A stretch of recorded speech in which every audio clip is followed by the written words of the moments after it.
Throughout the Pokemon franchise, we've seen Pokemon take on several different roles. Most of them are owned by caring trainers that use them for good, but then there are some owned by members of the evil teams like Team Rocket.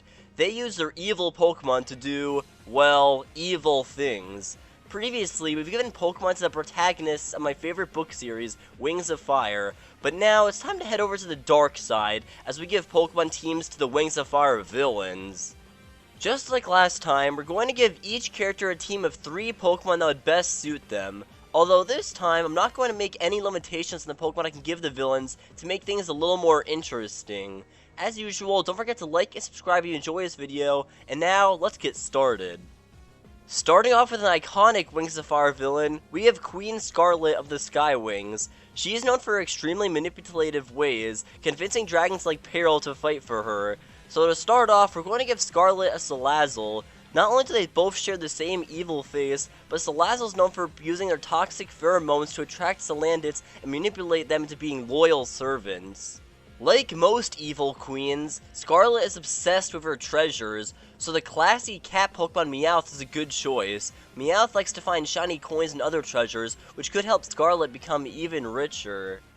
Scarlet's final Pokemon will be Charizard. Now, funny story, I've always felt like Peril looks like Charizard from Pokemon, and vice versa. In one of the older Pokemon games I played, I had a Charizard that I nicknamed Peril, so Scarlet should have a Charizard as a reference to Peril. Although, seeing how Scarlet treated Peril, I feel like Charizard won't like Scarlet as a trainer. Next up, we've got a less iconic and less likable villain, Whirlpool. While he only appears in one book, he still does a lot to give him his reputation as a stupid and ugly Seawing who stinks at teaching. Because of that, we're going to give him both a Slowpoke and a Feebas. Slowpoke being the dopey Pokemon represents Whirlpool's stupidity, and Feebas being an ugly fish represents Whirlpool's ugliness. Whirlpool's evil plan was to marry an enemy so he can get to the Royal Seawing throne. So for his third Pokemon, we're going to give him a Love Disc. Now obviously, Love Disc represents love and marriage, but another small detail is that Love Disc is memed on in the Pokemon community for not evolving into a Alomomola. I hope I pronounced that Pokemon's name right, despite the two of them looking so similar. So this could be a slight reference to how Whirlpool wasn't able to quote-unquote evolve and improve his skills as a Glow-Scales communication teacher. Moving over to Morrowseer of the Nightwings, his team is tricky to come up with. Since Morrowseer was the one who made up the fake Dragonet prophecy, I wanted to give him a Pokemon that could represent lies, but in the end, the best Pokemon I could find was Zoroark. Zoroark can trick tons of people with illusions, just like how Morrowseer made tons of dragons believe in the prophecy he made up. Morrowseer's next Pokemon is Houndoom. Houndoom is known for forming packs that live in volcanic habitats, and the packs are constantly fighting among each other to decide the leader. This could represent how the Nightwings used to live in a harsh volcano island, and the relationships between Nightwings weren't all that friendly. Morrowseer's final Pokemon is Drifblim. This is sort of a joke, but Drifblim and its pre-evolution Drifloon are said to kidnap people and take them to the afterlife, which is similar to how the Nightwings kidnapped the Rainwings. Now we have the 3 Sandwing sisters, Burn, Blister, and Blaze. Now I'm going to start off by giving each Sandwing princess 2 Pokemon, then I'll wrap up all 3 of their teams together. This might seem like a weird choice, but it'll all make sense later. Starting with Princess Burn, we're going to give her an Annihilape. Princess Burn believes in pure strength more than anything else, so having a Pokemon that literally fought to the death to evolve seems fitting. We're also going to give her a Skeledirge. Burn loves to collect weird and unusual things, and one of those weird things is a crocodile with bat wings sewn on it to make it look like a dragon. So I think a fire-breathing crocodile that has a tiny burr in its nose is weird enough for Burn. For our second Sandwing sister, we have Princess Blister. Blister believes in intelligence and trickery more than anything else, so we're going to give her the most intelligent Pokemon, Alakazam. According to its Pokedex entry, its brain never stops growing. And for Blister's second Pokemon, we're going to give her an Onix. This would be a funny nod to Blister trying to obtain the Eye of Onix so she could win the war, even though the opposite ended up happening. And for our third and final Sandwing sister, we've got Princess Blaze. Blaze believes in beauty and cute things more than anything else, and while there are a ton of cute Pokemon out there, I decided to give her a Pikachu. Blaze would definitely want the most iconic Pokemon ever to raise her popularity. However, Blaze is also a pretty lazy and irresponsible princess, so we're also going to give her a Snorlax, the laziest Pokemon ever. So we've given each Sandwing sister 2 Pokemon, but what about their third Pokemon? Well, each of them all had the same goal, to win the war and become the queen of the Sandwings. To do just that, each Sandwing princess created their own army of dragons from different tribes. So I figured each Sandwing sister should have a Phalanx on their team, a Pokemon that's basically a mini army in itself.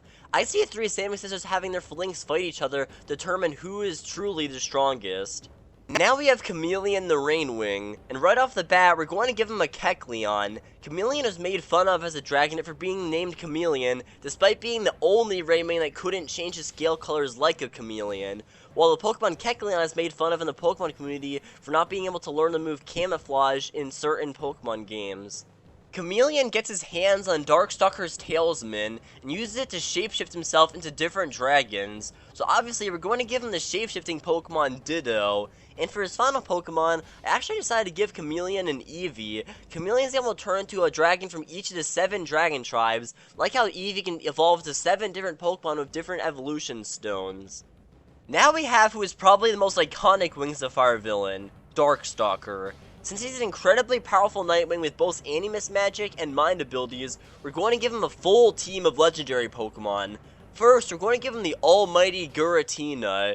Darkstalker and Giratina actually share a lot in common if you really think about it. They both abused their powers, betrayed their fathers, and were both banished as punishment. Darkstalker's next legendary Pokemon is the most iconic one, Mewtwo. Mewtwo is well known for their incredibly powerful psychic abilities, so Darkstalker would definitely want them on his team to represent his own powerful abilities. And for Darkstalker's third Pokemon, I was originally going to give him a Snorlax as a funny reference to how he slept under the Jade Mountain for several years, but instead I decided to give him the mythical Pokemon Jirachi. When Darkstalker finally awoke, he acted like a kind dragon at first, using his magic to grant wishes to Dragonets at Jade Mountain Academy. Jirachi's Pokedex says that it sleeps for 1,000 years, and when it finally awakes, it will grant wishes, so I can see a connection between the two, although Jirachi won't be the one that's secretly evil. We've covered all the villains of Pyria, but now it's time to visit the lost continent of Pantala. Taking a look at Queen Wasp, she was by far the easiest villain to give a Pokemon team to. First up, she's getting a Vespiquen. Both Wasp and Vespiquen are based on Queen Bees, but Vespiquen's Pokecentery also says it has the power to control Combees, like how Wasp can control all the Hivewings. Another obvious pick for Wasp's team was a Beedrill. Now Beedrill, well, they're obviously a bee, but they're also a poison type, which could be a nod to how Wasp poisoned all the Hivewing eggs so she could control their minds. Stepping away from the whole bee theme, we're going to give Wasp a Kleavor as their third Pokemon. Kleavor's Pokedex says it can fell towering trees with one powerful swing of its axe-like arms, which could be a nod to Tree Wars, where the Hivewings get rid of most of the trees in Pantala, forcing the Leafwings to retreat to the poison jungle. Now we're on to our final villain of the day, Cottonmouth. Now he's an interesting case, as he's not a dragon. He used to be a human, but then became some terrifying vine-covered monster along with a dragon named Lizard, so it only makes sense that we give him the vine Pokemon Tangrowth. Tangrowth is also known for ensnaring foes with his vines, which could also be seen as symbolism for the breath of evil controlling those who come in contact with it. Speaking of the breath of evil, we're going to give Cottonmouth a Weezing. Weezing breathes out toxic fumes, and while this doesn't control minds like the breath of evil, it still could be considered a breath that is evil, if that makes any sense.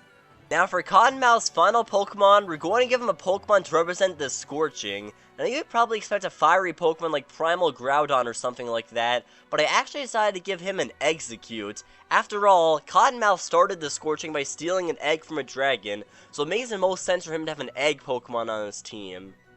So there you have it. Now every Wings of Fire villain is a team of Pokemon. And I'll be honest, part of me actually wants to see an epic anime battle between all the Wings of Fire villains and their Pokemon, and all the Dragonets and their Pokemon. I mean, I doubt that ever happened, but hey, it sounds cool on paper at least. But anyways, that's all for this video. Thank you all so much for watching this video, and hope you all enjoyed it. If you did, don't forget to like and subscribe for more awesome content like this, and I'll see you all next time. Goodbye.